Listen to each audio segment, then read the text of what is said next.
बिल्कुल आप पे गया। माँ मेरा जन्मदिन कब है? बेटा फागुन में हुई थी तू, खूब बारिश हो रही थी। तेरे वो जौनपुर वाले रामलाल चचा है ना, उनकी शादी के 4 दिन बाद। अरे वो गौरी है ना, अपनी बच्चिया, उससे बस 1 दिन बड़ी। काश इन्होंने भी बर्थ रजिस्ट्रेशन कराया होता। बर्थ सर्टिफिकेट स्कूल में एडमिशन, सरकारी नौकरी, वोटर आईडी कार्ड और पासपोर्ट हासिल करने में मदद करता है। इसे आप बच्चे के जन्म स्थान पर 21 दिन के भीतर ग्राम पंचायत कार्यालय या स्वास्थ्य केंद्र से बिल्कुल मुफ्त पाएं।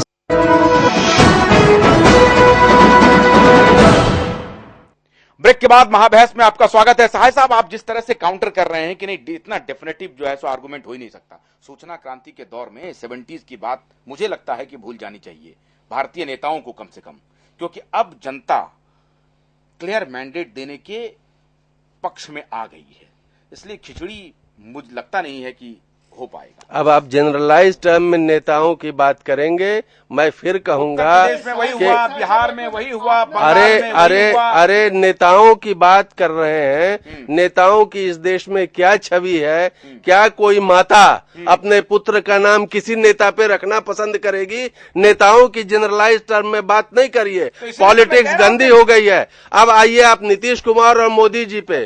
तो एक बात मैं स्पष्ट कर दूं कि जेडीयू अपना निर्णय आशुतोष पाठक से पूछ के नहीं करेगी और नवीन सिन्हा से, सुनिए, और न भारतीय जनता पार्टी से। जब नाम डिक्लेयर होगा उसके बाद वो अपनी स्टैंड करेंगे। एक दर्शक, जी जनाब बोलिए, कहां से बोल रहे हैं? बोलिए कहां से बोल रहे हैं? Hello sir. हाँ बोलिए। हाँ मैं विनोद सोलंकी बोल रहा हूँ गुजरात से। हाँ सोलंकी साहब बोलिए। हाँ सर, मेरी राय है, मैं गुजरात से, मैंने मोदी जी का अनुभव किया है 15 साल से। ठीक है। तो मेरी तो ये राय है कि यदि भारतवर्ष में जो मोदी को हम चूक गए, ये भारत की जनता के लिए और भारतवर्ष के लिए बहुत बड़ी गलती हो जाएगी। सभी पक्षों को और सभी भारतीय जनता के लिए हमारी यह राय है। 2002 का भूत नहीं पीछा छोड़ रहा है मोदी जी का। सबसे बड़ी समस्या यह है अभिनव जी, तो जो एक 10%, 3% लोगों ने उपजाई हुई बात है सर, ये बात सब है। नहीं, ये भूत उनका पीछा नहीं छोड़ रहा है मोदी जी का 2002 का। वो पीछा तो आप नहीं छोड़ रहे हैं, वो पीछा छोड़ रहे हैं। अच्छा, हम नहीं छोड़ रहे हैं। वो भूत को आप नहीं छोड़ रहे हैं। नहीं, नीतीश जी भी कहते हैं। और तो नीतीश जी ने बिहार के वोटरों की राय ली है? बिहार के वोटरों की राय क्या नीतीश जी ने सबका एक काम? नीतीश जी को बताओ, सर्वे करवा लो बिहार में, क्या वो मोदी जी को चाहते या नहीं चाहते, वो राय ले लो, आपको पता चल जाएगा। मैं बिहार के लोगों से बहुत लोगों से मिलता हूँ, नीतीश जी को क्या पता है? नहीं अभिनय जी, मेरा आपको दिल दुखाने का कोई मकसद नहीं है। मैं तो सिर्फ आपको ये कह रहा हूं, और ये मीडिया का भी ये पक्ष नहीं है।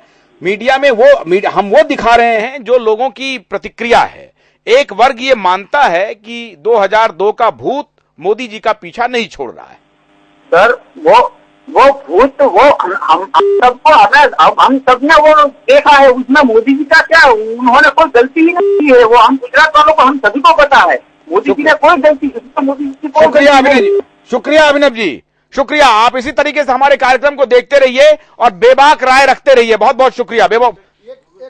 जरा दर्शक की बात देखिए। हाँ, दर्शक ने जो बात कही है बहुत ही उचित बात कही है। मैं पहले भी कह चुका था, नरेंद्र मोदी आज एक ईमानदार नेता की छवि भी उनकी बनती जा रही है साथ में, और वो पूरे देश भर में विख्यात हो रहे हैं। तो इसीलिए घबरा रहे हैं ना। जी हाँ, और बिहार में भी अगर नरेंद्र मोदी प्रधानमंत्री कैंडिडेट बने बीजेपी के, तो कहीं ऐसा ना हो कि बीजेपी की सीट जेडीयू ज्यादा हो जाए। तो साहब फोन आपके ऊपर है सूरज सवाल। बोलिए जनाब, कहां से बोल रहे हैं? मैं सऊदी अरब से अभिमन्यु यादव, मैं उत्तर प्रदेश का रहने वाला हूँ। जी अभिमन्यु जी बोलिए। बताइए कि मोदी जी एक ऐसा नेता है जो पूरे भारत, पूरे इंडिया को भ्रष्टाचार, घूसाखोरी और विकास के रास्ते पे ले सकते हैं। नीतीश और मोदी जी से कोई तुलना नहीं है, और राहुल जी से कोई तुलना है। मोदी जी ऐसे अच्छे नेता हैं जो हिंदुस्तान को संभाल सकते हैं।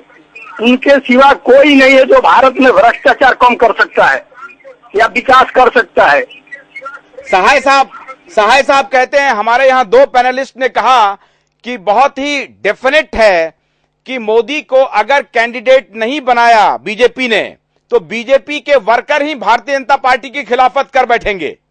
आप मानते हैं इस बात को? हाँ, सही बोल रहे हो। भारतीय जनता पार्टी पूरे हिंदुस्तान में वही एक नेता है जो हिंदुस्तान को बचा सकते हैं। उनके सिवा कोई नेता इतनी वक्त नहीं दिख रहा है जो हिंदुस्तान को बचा सकता है। सहाय साहब सब सवाल लोग महंगाई के कगार पे ले जाके पूरे जनता को मुआ रहा है, पीस रहा है सब।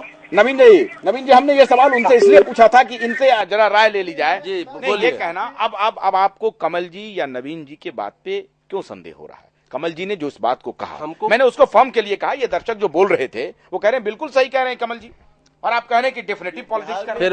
फिर वही अरे आप इस प्रोग्राम के माध्यम से एक पूर्वानुमान लगा रहे हैं या कुछ हो गया है? कुछ हो गया है तो मेरा ज्ञानवर्धन करिए। कुछ नहीं हो गया है। सब पूर्वानुमान है। राजनीति में मैं यही आगाह कर रहा हूं कि सिर्फ पूर्वानुमान चलता नहीं है। जैसे हर सेफोलॉजिस्ट यहाँ पूर्वानुमान करता है और पिट जाता है। पूर्वानुमान के आधार पर इशारे कर रहे हैं जेडीयू के लोग कि मोदी को बनाएंगे। राजनीति डेफिनेटिव लाइन में तब बढ़ेगी जब आप को राजनीति नहीं करेंगे।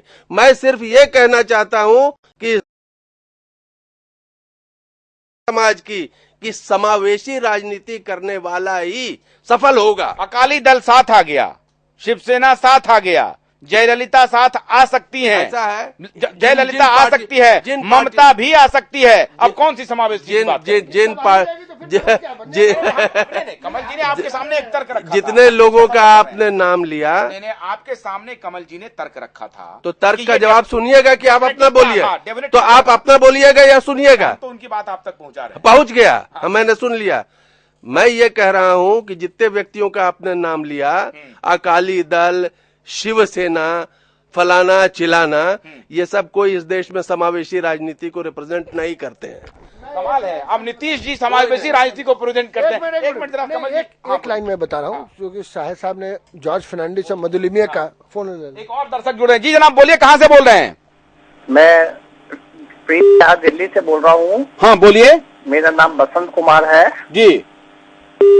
मैं पहले भी आपके प्रोग्राम में एक दो बार बातचीत कर चुका हूँ। बसंत जी बहुत बहुत आपका स्वागत है और शुक्रिया कि आप हमारे कार्यक्रम को बड़ी तन्मयता से देखते हैं। क्या था? हेलो, हाँ बोलिए।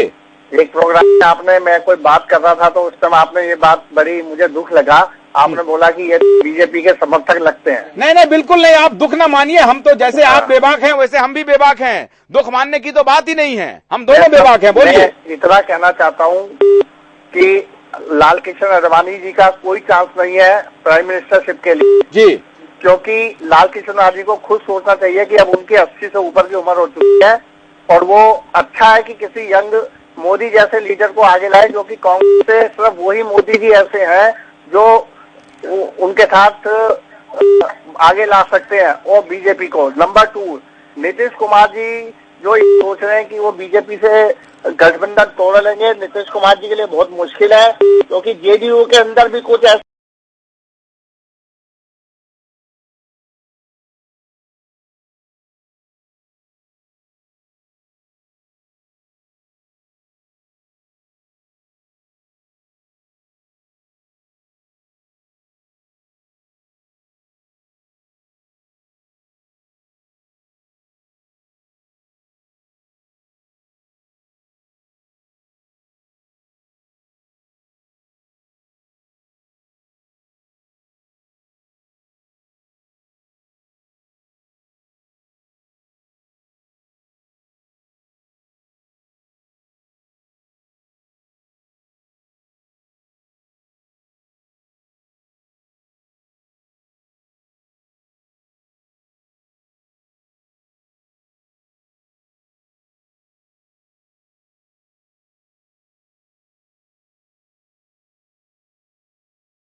मैं बीजेपी के साथ नहीं जाऊंगा।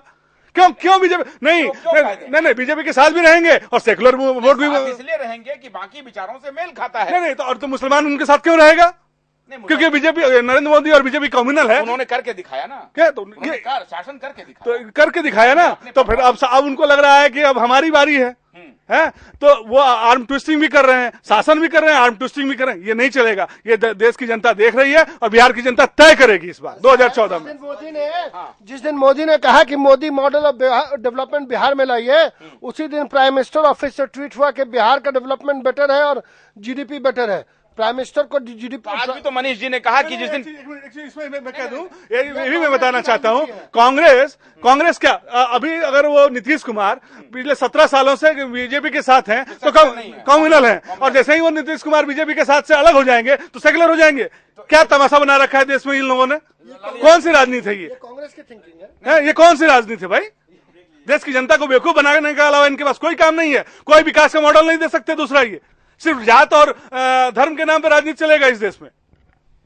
सहाय साहब भी इंतजार कर रहे हैं और कमल जी भी इंतजार कर रहे हैं। सवाल हमारा दोनों से होगा, क्योंकि सहाय साहब ने कहा है कि ये इररिलेवेंट है कि जेडीयू जो डिमांड कर रहा है कि प्रधानमंत्री का उम्मीदवार घोषित करो, ये टोटल इररिलेवेंट है। और कमल जी कह रहे हैं कि नहीं, ये टोटल रिलेवेंट है और उनको करना ही पड़ेगा, उनको करना ही चाहिए जेडीयू को, अगर जेडीयू को बचे रहना है और मजबूती से पॉलिटिक्स करना है।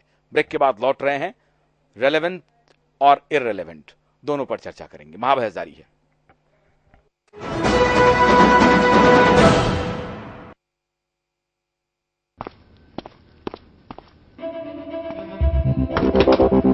ओए अंडर 19, यहां से पेप्सी लेने के लिए वेट